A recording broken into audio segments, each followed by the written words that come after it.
following program is classified G. It's suitable for all ages.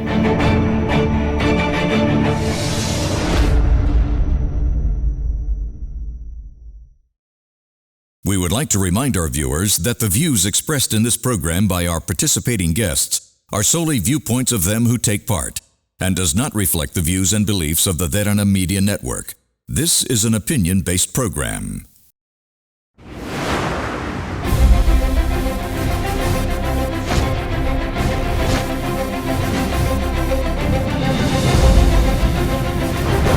On an all-new Get Real, beyond COVID, as things are once again becoming a bit dicey on the COVID front in Sri Lanka, the term post-COVID seems to be something that every Sri Lankan and the world is looking forward to.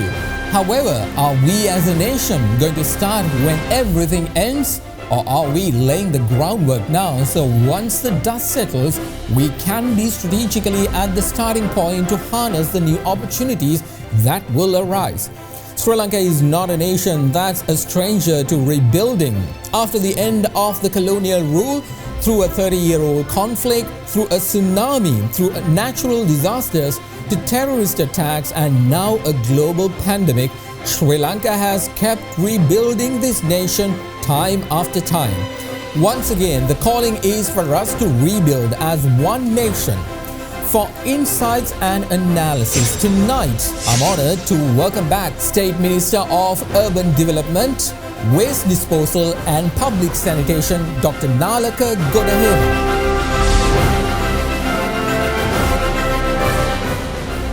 From Studio 24, with opinions that matter, it's time to get real with Mahieash Johnney. And a happy Monday evening to all. Thank you everyone for taking the time to join me on yet another episode of Get Real, where we continue to discuss issues faced by everyday Sri Lankans. Tonight, the topic is about rebuilding this country through and post-COVID. Although a global pandemic has slowed our growth, it isn't an excuse for the leaders we elected to stay put without development. Well, in my opening statement, the rising COVID and you. Now, just because the authorities have opened borders, allowed you to go out of the house, roam freely in the city, visit your friends and all, don't for a moment think that this is because COVID is on the back burner and we are all safe. If you believe that, then you are the dumbest person on the planet. If you watch the news or read a newspaper or come out of the rock you've been living for the past 1.5 years, you will see that the Delta version of COVID is pretty rampant here in Sri Lanka. It's picking up and infecting more people at an alarming rate. The main reason, in my opinion, for this pickup, well, one thing is that we forgot to keep safeguarding ourselves in public. When we are constantly asked to take precautionary measures to ensure our safety and others, well, we fail to do just that. Sri Lankans are known for having a memory for about 2 weeks. Right now, the only way out of this is to get vaccinated as soon as possible. The first shot and then the booster shot. There are over 320 vaccine centers all across the country as of now, which will allow you to get your jab as soon as possible. Don't listen to the BS about, oh, it's only Sinopharm that's available and Sinopharm is not as good as the others. It's all propaganda. Getting your shot is as vital as safeguarding your life. Now, when the government began bringing in Sinopharm and Sputnik vaccines way earlier on into this crisis, the political opposition made a claim saying that its effectiveness is not okay.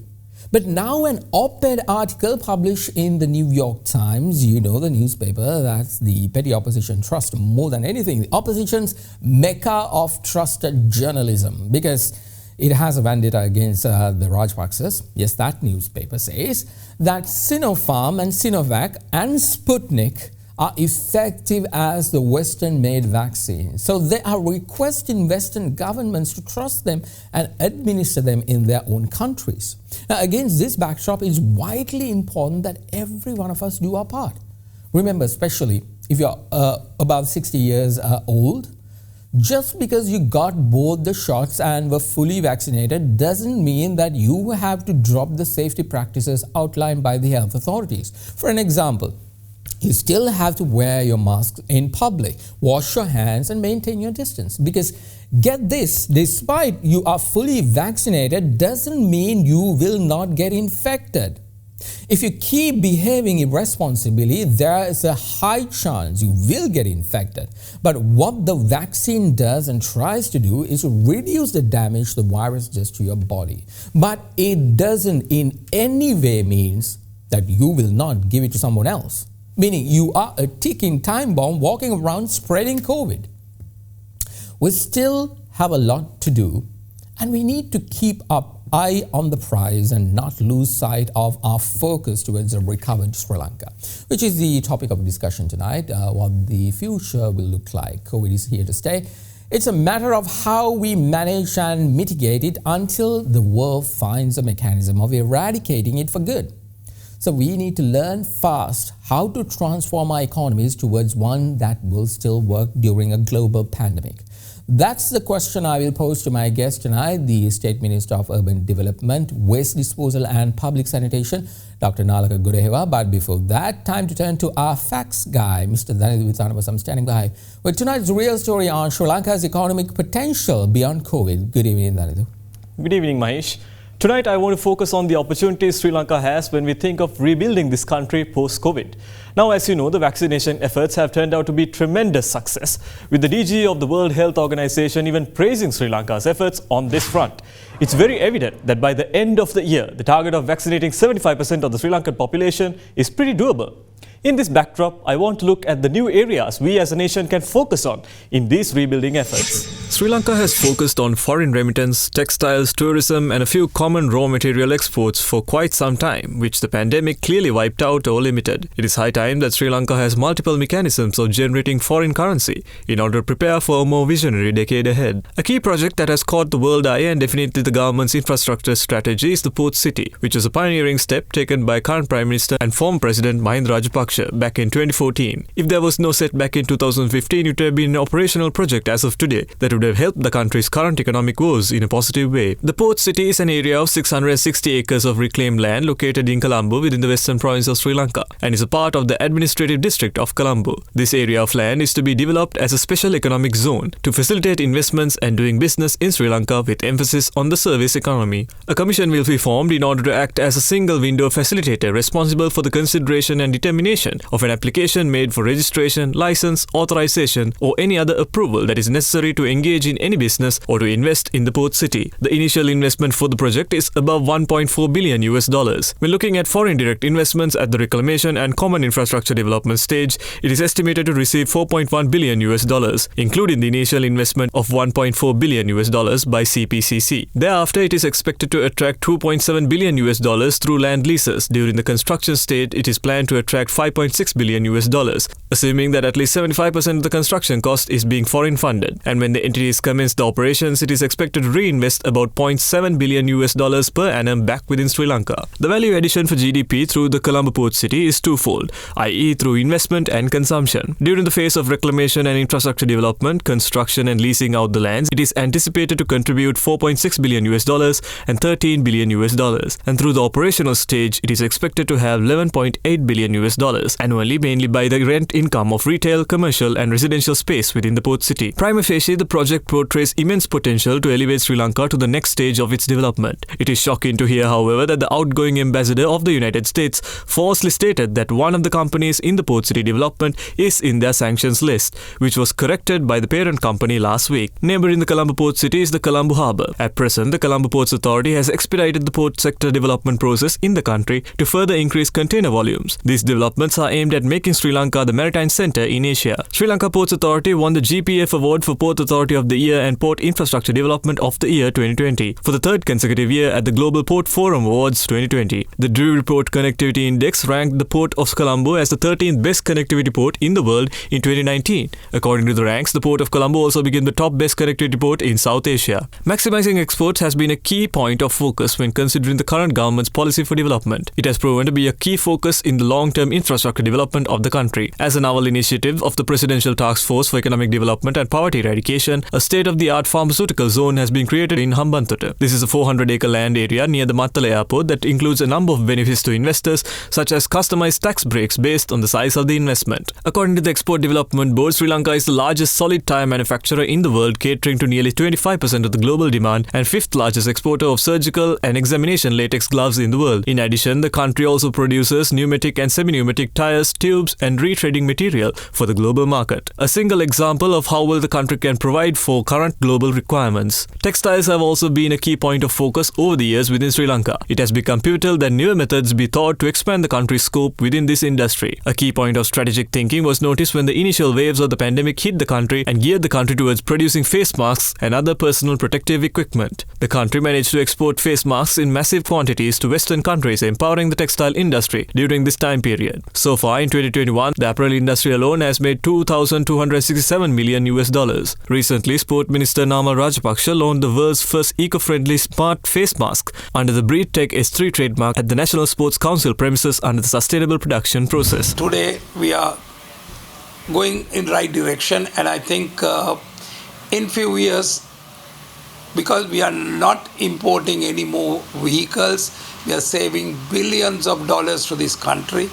Cellular phones, all that unnecessary luxuries that we need to have been importing, irrespective of the costs, damage to the economy, have been stopped. The government has taken right direction, and we are with the government for that.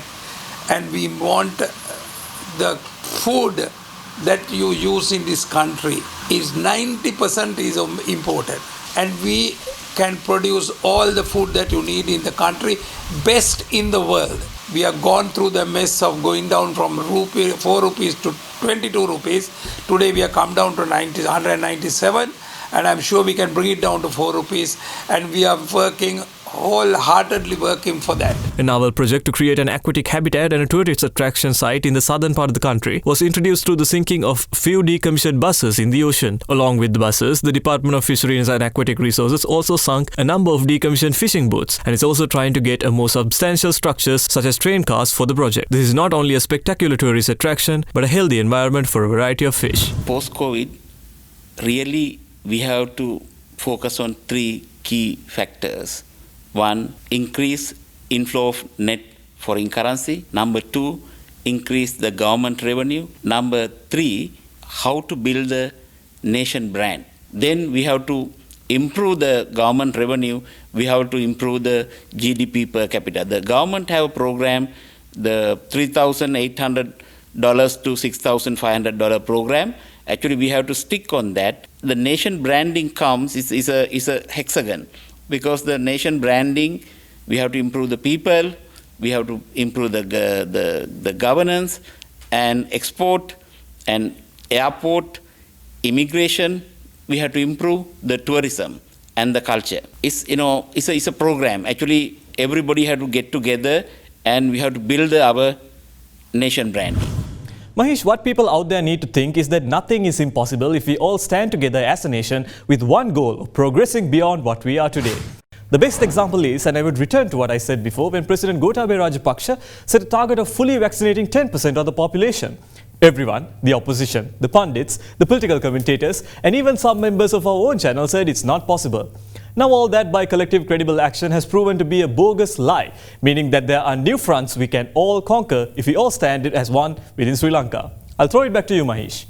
All right, that is Derana with the real story tonight. Thank you very much. We are indeed going to talk more about how we all can stand as one when Minister of Urban Development Dr. Nalaka Godahewa joins me in a few moments.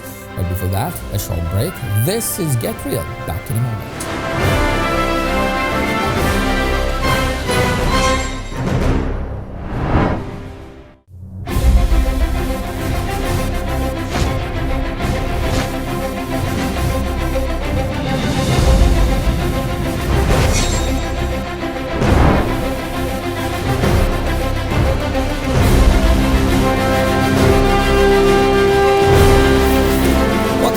now to get real. Time now to get some context into the conversation we are having tonight with regard to, where is this country going? What's happening? What's the future? We all are waiting for COVID to become a thing in the past.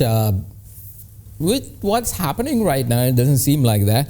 And the responsibility equally falls with the government and even with the public to make sure that we come out of this. We've done this many times. When there is a peak, everybody needs to take care of the fact that, we have to do our part as citizens of this country.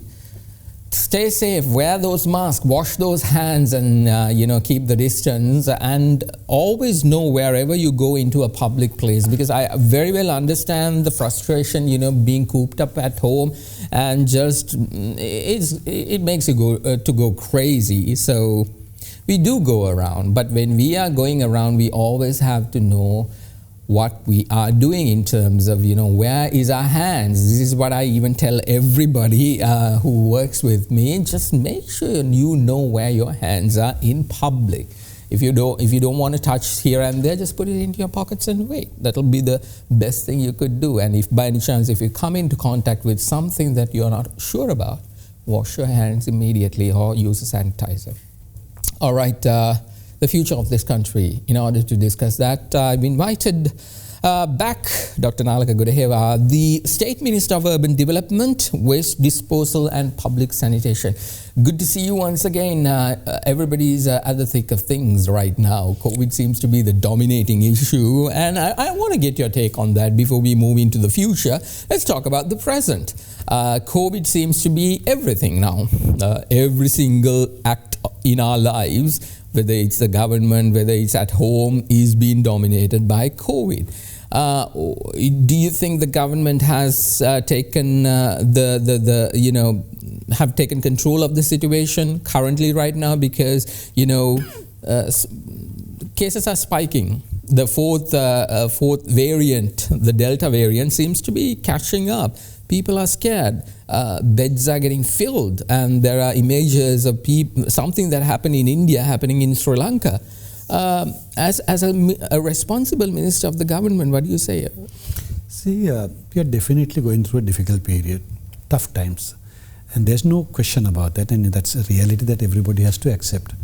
But if you look at Sri Lanka's past, we have gone through worse times, right? We are a country which faced a war which lasted almost 30 years. And at that time also, at one point, we were fighting with an enemy that we couldn't see. A guerrilla force. Bombs were going here and there. Nowhere was safe. Vehicles were not safe. Even our office places were not safe. And we had to change our lifestyles, safeguard ourselves. Parents couldn't travel together at that time because they were worried that both might get caught to a bomb and die. So those are the difficult times that as a resilient nation we went through and we managed to overcome. I think Corona situation is also similar, except for the fact now it's a global crisis. It's not, no, we are not alone in this crisis. Everybody, almost every country in the world is facing that. When you look around, I think as a developing country, compared to many others, we have done much better. Yeah, of course. That is what we must accept. I mean, props to our health authorities, the military, and everyone. It's very easy for somebody to sit and criticize. Of course. And particularly people who fail for 5 years now come and criticize the government. It's very easy. I'll take the cue on that. You heard what the former Prime Minister said, Mr. Ranil Wickremesinghe, who said, it's unacceptable to accept the fact that apparently the military is in control of the vaccination process, whereas the globe, any leader in the world is saying, please get vaccinated as soon as possible. Absolutely. I mean, talking about Mr. Ranil Wickremesinghe, Honorable Ranil Wickremesinghe, everything that he did from 2015 until 2019 was unacceptable. That is why people rejected. And that government was one of the biggest disaster failures. A government which got everything on a platter, a growing economy, a peaceful country. They could manage that. They brought the economy down. They made sure our securities going haywire. They weakened our intelligence and did everything harmful to the country. And now they come and criticize the government and try to teach. It's a laughing matter. Particularly when you talk about the military's involvement, the facts are stubborn. Yeah. Look, they are vaccinating almost 500,000 a day. There is no merit to that argument whatsoever, because it is because of the military we are actually getting the opportunity to reach the targets we can. The president said 10% fully vaccinated by September, and we are getting there because thanks to the military. It's nothing to look down on the health officials or anything. It's just that everybody has to come together right now. Figures are much better actually. If you look at the current situation, almost 10 million have got at least one dose. Almost 2 million, or closer to 3 million, have got the second dose as well. So then 19 million vaccines have already arrived in the country. So we are way ahead of many other countries. And is that what you see? Because we see on the other front, cases are rising. Yesterday's, I think it was closer to 3,000 new cases. So we see another uptick on the new cases of COVID coming into the foray as per to the numbers leaving hospitals. There are incidences where, hospital beds are filled, no capacity, all of that. But is the government completely blind to that and just completely focusing on the vaccine process because you see that as the solution? Is that what's happening? No, not that the government is blind, but we must accept the fact that responsibilities in everybody's hand. I mean, Johnny, one of the problems with our country, I mean, as a Sri Lankan, I have to accept, we have a cultural problem. We are not that much of a responsible nation. No? I mean, forget within 2 weeks. The government alone can't solve this problem. And are people responsible in protecting themselves? No. I mean, we have enough and enough examples to quote that they behaved irresponsibly and this menace continued. But given that situation, government prepared. I mean, look at how many COVID centers have come up. The hospitals have been equipped. Funds have been released. So government is doing its best, and the situation today is far better than the situation 1.5 years ago when the COVID problem came to the country. But the situation there was, and the situation today in terms of facing this crisis, country has come a long way. But yet, the problem is there because we are also not taking the necessary precautions. Before I move into another subject, which you are here to talk about the future of post-COVID and what exactly we need to plan, I also want to get your attention with regard to something that is happening right now with the teacher strike. It's ongoing. Apparently, the government and the teachers union doesn't seem to see everything eye to eye, and they're still on the streets trying to get something done. Children are not being educated as of now. Online classes are not happening. What's your take on that? See, salary anomalies are there in every government sector. That's a common problem, and it's not a problem that you should have, but that's a problem, it is there. So fighting that, getting your rights sorted out, getting these matters sorted is everybody's right. That's a democratic right of the people. But right now, what these unions are doing is totally unacceptable, because this is not the time for that. They are not the only people who are having this problem, but they are the only people who are on the streets spreading this coronavirus. I mean, you can't deny the fact. It is dangerous at this moment.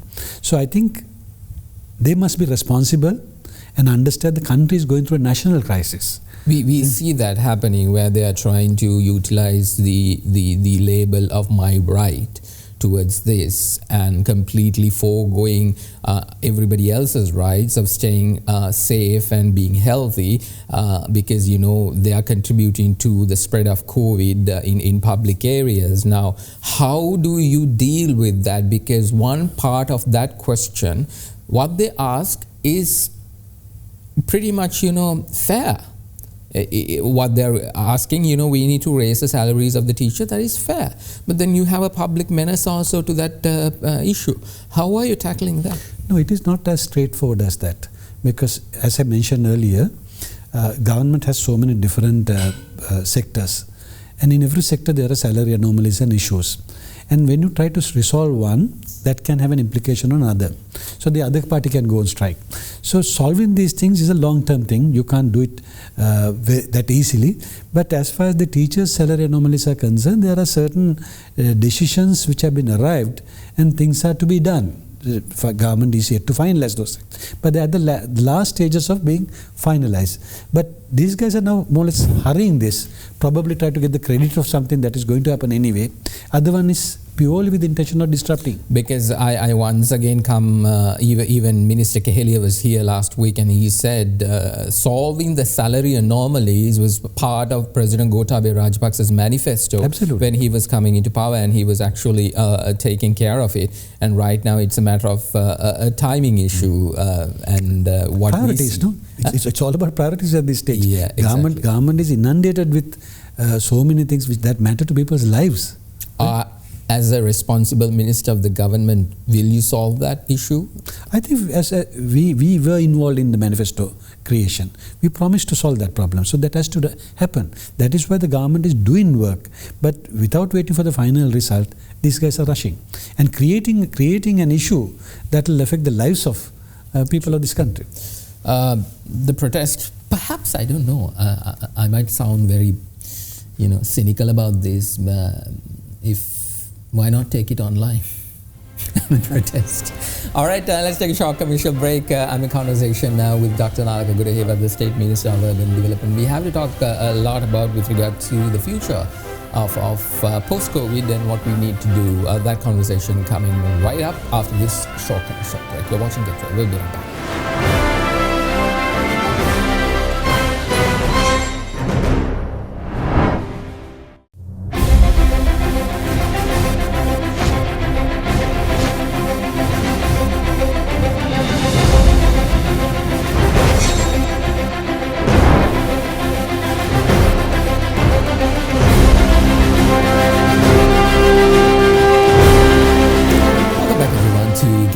I'm in conversation with Dr. Nalaka Godahewa, State Minister of Urban Development, Waste Disposal and Public Sanitation. Minister, you are here to talk about what we need to do in terms of moving ahead. Urban development is the portfolio that you are heavily involved in, and we see there are chunks of projects coming into the country. Port City is taking a big part of it. One of the things that I think the Foreign Secretary told me when he was here is the fact that when the whole world is slowing down, this is the ideal time to put the groundwork. So when the world starts, we will be ready with everything. What exactly is the government doing, thinking ahead? We know we hear a lot about the Port City, but Port City alone cannot be the only all eggs in one basket kind of scenario. So where else are we looking at the moment? As you very correctly mentioned, one must always prepare for the future. These kind of pandemics can come and they will go. They're not going to remain forever. Yeah. So we must be ready for the next phase. We can't wait till everything is resolved to start thinking, what are we going to do? And that's what we've been doing. So normally in the world, always after a situation like this, there had been a growth period of tremendous growth. That had been the historical fact. So we can expect the same thing will happen. If you look at the global predictions, it is predicted that 2021 alone, the global growth rate would be around 6%.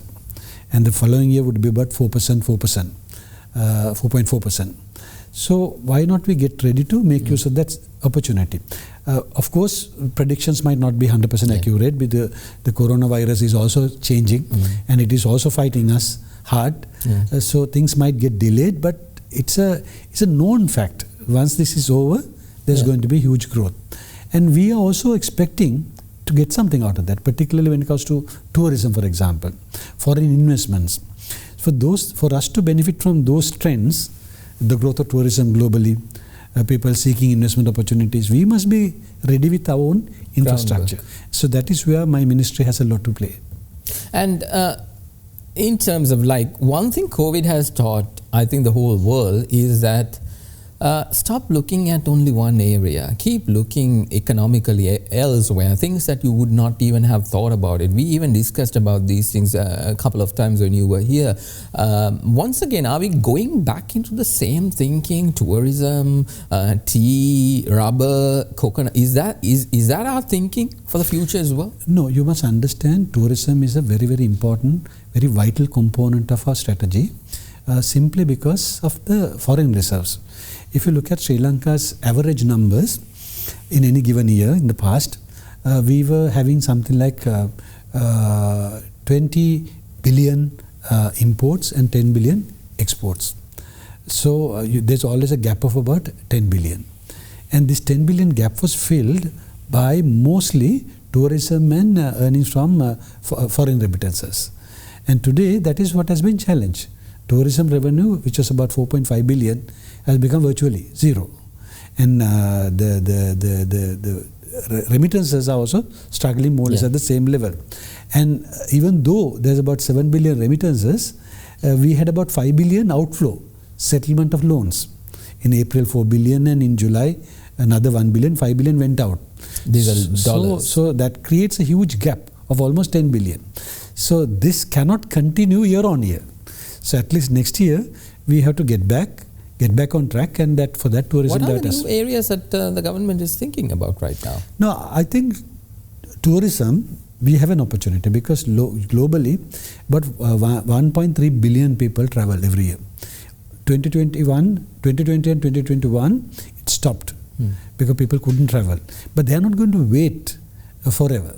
They are going to start traveling. And if we are ready, by the time this situation changes, we can make use of that. Look at Maldives. Maldives is full because they are controlling it well, and their hotels are full. Most of their tourists are coming from European countries. So that's an opportunity for us also. And that is where the vaccination matters once again. Actually, the government's thinking is to complete the vaccination of our entire population by end of this year. That is why 19 million vaccines have already arrived and more to come. We can make an open claim. This is a fully vaccinated nation. That will give some kind of confidence for the tourists to come. You're also an economist, so I want to get your take on that. Dr. Harsha De Silva, apparently it was reported on the morning newspaper today, is that in July we only had $2.1 billion of reserves. It's pretty much shrinking. Is that a cause for alarm? It is, definitely, because the reserves are coming down. However, the government is prepared. The government is not going to sit and wait like what Mr. Harsha's government did during 2015 and 2019 time. Or none of those theories worked during that time. See, talking about foreign reserves, we handed them foreign reserves of 8.3 billion in 2015. The prediction was by 2020 it should have grown up to 15 billion. But how much did they hand it back? They handed back only 7.2, less than what we had. So they can't come and advise us on foreign reserves now. I hope you are not even thinking of taking this kind of... So I explained you the reason why this came down. The tourism income disappeared. Then there was no way we could settle this 5 billion debt that we had to settle. So that is why the reserves came down to 2.6 billion. However, now there's a plan. There's a Indian currency swap, Bangladeshi currency swap, IMF funds to come, China funds to come. So almost 2.6 billion, another 2.6 billion is in the pipeline to come. And on top of that, we are focusing heavily on attracting foreign investors. On one side the port city, on one side the UDA projects, and there are a lot of plans right now to attract foreign investments also, probably within the next 2 years at least 3 to 4 billion. Your 5-year plan in the ministry, the Urban Development Ministry, what exactly are you focusing on right now? Is it just getting the infrastructure of business entities up and running, or what exactly is the focus? There are several areas. One is housing, which is very, very vital component in our looking after the interests of the people. Then city beautification, foreign investments, then walking paths and that kind of recreation activities, and there are a lot of things, and each area has been taken separately, and there are project teams working on those things, and we have not stopped work. I mean, during the last 1.5 years we were continuously working. In fact, my ministry was working almost 7 days a week. Unfortunately, we don't get the media publicity to what we do because the media is full of corona stories. I was watching news in the morning, your own channel, and I noticed 90% of the time we are talking corona. So therefore, for things what we are doing, we are not getting adequate publicity. you're here now. You can actually, we're talking about those kinds of things. This city beautification, making sure that people get facilities that they never thought that they should have, like walk paths and all those kinds of things. You all did it tremendously well back from 2009 up until 2015. That was like, even the current president was well known for bringing Colombo back into its supreme level. Now, why is that important for this government? Because everybody can argue, why do we need, I mean, like, just like how they said, why do we need a highway? Why do we need this at this time? Why not push it back later on and do it at some other time? No, if you look at our promise, productive citizen, happy family, all those things are involved here. No, we have to create an environment which are pleasant for people to live. People's living standards must go up. So that is where city beautification, housing, walk-in tracks, all these come into play, because they are all part of the promise. So if you promise something, that we have to deliver. So the ministry has a lot to do in that area, and we are currently doing that. Take housing, for example. Now, 2015-2019 government built only 450 houses. Houses in the sense, not just houses. No, I'm talking urban houses, right? Urban houses, which came under Megapolis Ministry, 450 houses for the whole 5 years. And even out of that, not all were completed. By the time we came to power, we finished the others. So far, under my ministry, we have started constructing 10,500 houses. Compare the two. And we are going for a target Which areas? Which areas? Mostly Colombo, Gampaha and the other cities. What's the requirement of houses within the entire country? It's a lot more, right? Government cannot go and build houses alone, but what we must do is, one, government must send a trend. The pace must be set, and we must get the private sector involved. So our plan is, during the next 5 years, within our ministry, which comes under cabinet ministry is the Prime Minister himself, we are targeting 300,000 houses, of which my ministry will do about 60,000 the apartments. Then is this for low income earners? No, not for low income. Low income, middle income, upper middle income, all categories. And we are even building some luxury apartment to set a pace, to set the prices right. And we are expecting a lot of private sector companies to come and work with us. When you're doing those kinds of things, then you all should have analyzed how the trend of economy is going to act in the next 3 years, 4 years, 5 years down the line. So what are you saying that, because for us sitting here at this particular point, everybody is talking about doom and gloom, oh, everything is going to go down under. But what exactly are you seeing that we are not seeing? Property will have a demand, definitely. Now with the interest being low, and Colombo property prices are already going up, and that will happen in the other cities as well. So people will invest in property, and there's a demand for that. So we must cater to the demand. But at the same time, another thing that we are trying to do is to keep the prices at a reasonable level. If you allow it totally in the hands of the private sector, I mean, they have no that kind of government, the public obligation. No? The prices are very high. If you look at the semi-luxury, luxury houses, they're far expensive. And for the middle class, the private sector is not building any houses. So we are trying to build houses for the middle class, and also show that the semi-luxury houses also can be done at a reasonable price. One of the accusations that continually was pointed towards development, the urban development ministry and all that, is that, you're only doing this in Colombo. You're not taking care of people in maybe Jaffna, in those areas. No, that's wrong. Actually, now that you mentioned, all the cities that you mentioned, we are building houses. We are building houses in Kandy, we are building houses in Anuradhapura, we are planning to build houses in Jaffna. It is all over the country. Of course, Colombo and Gampa are the largest two populations. So their need is greater. So there has to be a greater focus in those two districts, but we are going all over. All right, let's take a short commercial break. When we come back, I also want to talk with the minister another aspect of his ministry, which is waste disposal and public sanitation, which is also triggering the other hot topic in the country as of now, organic fertilizer. There's an opportunity there. I want to get the minister's take on that as well. You're watching Get Real. We'll be right back.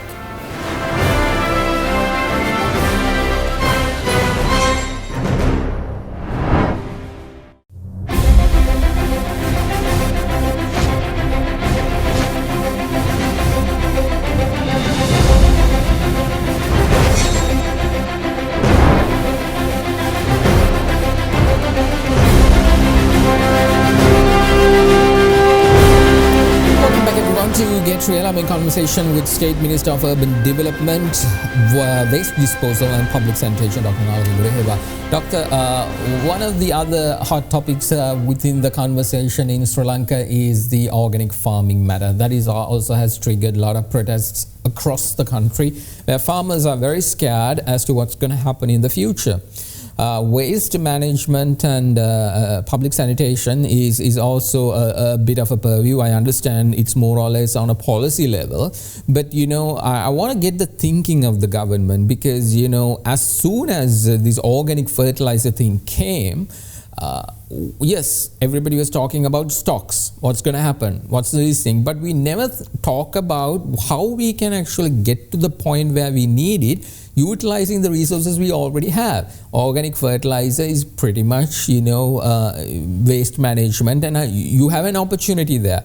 Now, 2, 3, 4, 5 years ago, we talked about the Blue Mendel Kunukanda, falling apart on New Year's Day, and then there was such a big ha-hoo about that, and then it went down again, and nobody was, talking about it. That pretty much itself is a reserve where we can turn it towards money and try to solve our problems. What exactly is the government's thinking in terms of getting there? See, if you look at waste management compared to, let's say, 10 years ago, 2011 period, let's say after 2009, at that time, waste management was a huge issue in this country, particularly when President Godahewa Rajapaksa, who was then Defense Secretary, he became the Secretary of the Ministry of Urban Development.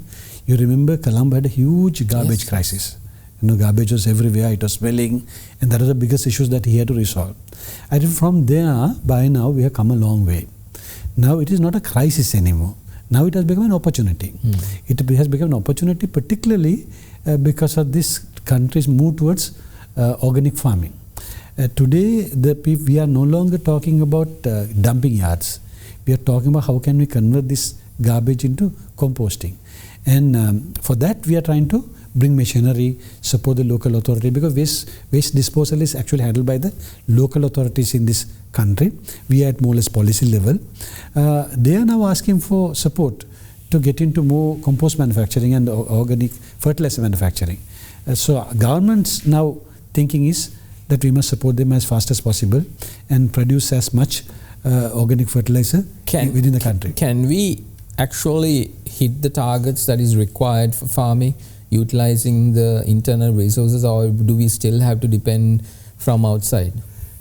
Government's current analysis is government can, right? Because we collect almost 8,000 metric tons a day garbage in the country. We don't collect everything, it's generated. And looking at the numbers, if you do multiply, most of the requirements can be met within the country. But we can see as we go, one thing that will happen, if if more people get into agriculture, which seems to be a trend today, maybe there could be a shortage. At that point, we may have to even import fertilizer, but that has to be organic fertilizer. The other fact is it's a habit which we need to teach the people, which is the biggest daunting task. Segregating your garbage and actually utilizing for composting the ones who are getting all that, but recycling plastic and all that is not a habit in Sri Lanka now. I mean, in the area that we live, the municipal council is forcing us to do. If not, they won't collect the garbage. That kind of push has to be done. So what are you doing? Actually, Johnny, that's happening to a very great extent in most of the provincial councils. It is the responsibility of the provincial council to push, educate and get it done, as you very correctly said. Most of the provincial councils do. And if some provincial council was not interested earlier, now they are interested in that because they see an opportunity to make money also. Through this separation, by making fertilizer, they are going to make money. So they are also more keen to get the people educated in the populations, and I think it's happening. It's a matter of time. Plastic waste management, how are you addressing that? Plastic is where waste to energy come into picture. Now at Karadiyana, we have started our first waste to energy plant, which can consume something like 600 to 700 metric tons a day So entire Colombo's... What does consume means? Are you burning it? Burning. So the entire Colombo waste output is less than that. It's about 450,000 to 500,000 at most. So now that plant is taking not only from Colombo CMC but also from Gampa, most of the provincial councils, local authorities. So that's a good thing. And in addition to that, there was another plant which got delayed because of a financial problem that the contractor had. That is at Derana, which is the other largest dumping yard we have. Now we are in the process of selecting a new party to handle that. So probably within the next 1 year to 1.5 years time, that will also be up and running. Burning plastic is also going to be an environmental hazard. Are you all addressing that? It is like this. Now in garbage there are two components. One is degradable, the other component is non-degradable component. It is the non-degradable component which is mostly used in these waste to energy plants. And they also have an output which is a residue. One part could be little hazardous, the other part can be used for construction material and other things. So hazardous material, we have a plan to go and dump them in sanitary yards which are specifically prepared for that. For example, Aruvakal, the plant that is coming up, will be catering to this requirement. Are you generating energy from that as well? Yes, we are generating. It's a 10 megawatt plant, what we have at Keravalapitti. Is it up and running at the moment? It is up and running. And giving it to, are there plans to bring in more like that? Yes, that's what I said. We have one already, 10 megawatt plant. That is why the Colombo garbage is no longer a problem for the Colombo municipality. And then Karadian also, the other plant will be ready in about 1.5 years' time. So no longer the government is allowing just, okay, there is a dumping yard, let's go and dump there. That's not what dumping yard will be a thing of the past once these things are all in place. In terms of public sanitation, that is also, very much attached to COVID and all. Now there's a new thing that is coming, which I heard from my mother, who said, apparently the garbage people doesn't take masks. They don't collect those things. They want you to burn it or something of that sort. Now that is going to be another problem as things progresses. How are you teaching, the public to think differently, because that too is quite important, getting the public's opinion in order to understand there's a better way of doing it rather than what we are doing right now? I think what you're doing right now is exactly what we should be doing. It's a role that media has to play, because the public follows the media opinion rather than some government authority coming and tell you what to do. We must educate people as much as possible that they must take care of not only themselves but also the others as well. Are there any new projects towards public sanitation which you are hoping to do? Yes, we are working with the local authorities to have a nationwide program, but all these things have come to a kind of standstill because of the current situation, but we'll be starting soon. Let's talk about the future in terms of, mostly the projects that we ever do here in Sri Lanka, whether it's an urban development project or a waste disposal project. We need funding from outside sources. What exactly? Who's like coming and helping us in order to get these things done, and that kind of scenario? Most of these investments can come from the private sector, and the private sector is interested. It is just that we are not geared to cater to the private sector's need when it comes to investment. Everything is structured in some manner that will delay the things. No, when a private sector company wants to start a project, see how many places they have to go for approvals. Those are the things we need to change, and we are working hard at changing those things. But it cannot be done by one ministry or one institute because there are so many involved. So the culture has to change, and hopefully under this government these things will change, because at least we are keen to change that.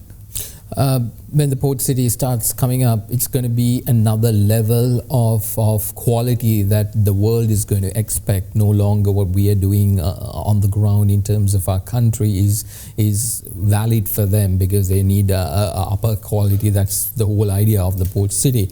How do you think Sri Lanka is geared to cater to that? Yes, the number one was to get the legal framework right. In Sri Lanka, as you know, the foreign investments are always handled by the BUI.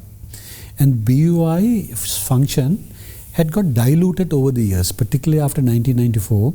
So many ministers and the ministries came and passed new acts, taking away the powers that were vested with BUI at the beginning. So today, BUI is like a toothless tiger, which has to go to various other institutes to get approval before you give final approval to an investor. So this legal framework is changed when it comes to Port City. The Port City Commission Act gives that total authority back again to the Commission. So like the Greater Colombo Economic Commission, which was set up in 1979, this Commission also can give approval without going to various different institutes. And now they are trying to do it better by doing all the preliminary work before the investor comes. I was discussing with some of the commissioners and they told me they are going to identify the land plots where investors will be invited. They are going to get all the approval before the investor comes. The target is when the investor comes, everything is ready. So in a couple of days' time, you can give all the approvals. And that definitely will take us to a different level. There are lots of opportunities there as well. Like you said, waste disposal is going to be very high within the port city. Energy is going to have a massive demand. You think Sri Lanka is at a point where we can provide that? The requirement of the port city is planned. Of course, that'll be more than the current requirement. But within the next 2 to 3 years' time, we have a plan, Greater Colombo Development Plan. This waste problem, sewerage problem, all those things are addressed. Dr. Nalaka Godahewa, always good to talk to you. Always get a positive trend of things and try to understand what's going on. I hope we get to talk again, maybe in a positive climate, maybe post-COVID. As you did. Thank you very much for coming and accepting our invitation and having a chat with us. Thank you. Well, that's all the time we have for you tonight. Thank you very much for watching. I'll be back again next week with another topic that's affecting you and me. Stay positive, test negative, and get vaccinated. Good